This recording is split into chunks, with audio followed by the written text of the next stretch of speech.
Certainly wasn't planned, but it happened that way. Way back in the early 70s, I started in Massachusetts at the Foxborough Company in the process control world as an engineer and as a junior engineer to boot, because I went to Northeastern in Boston, have a computer engineering degree. But you learn working with all these super smart people. The other thing that hit me early on is that I loved being involved in advanced technology and things that weren't released yet. And because I was more of an outgoing kind of guy, the sales team approached me, take several trips with them, but I was on the technical side, but there was always custom things that they wanted done.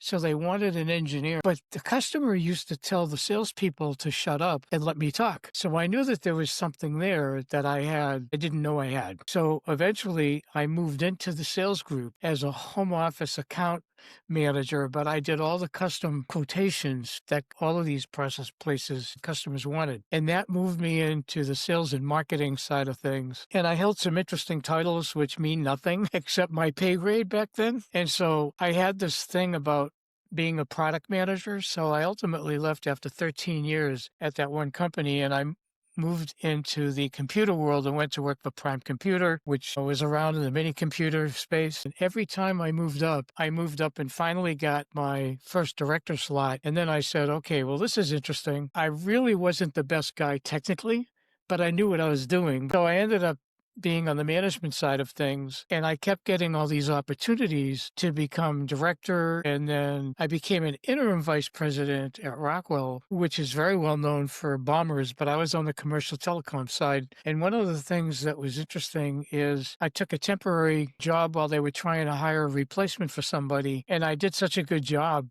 with this team that I got the job eventually. And that happened to me twice in my career, where I got an interim job to fill in while they were recruiting for somebody, and I did such a good job that I moved up. So over the years, I learned that I have excellent team building skills, excellent communication skills, things that I didn't even know they were a process. I learned how to get people to do things for me, and I learned how to make people work together.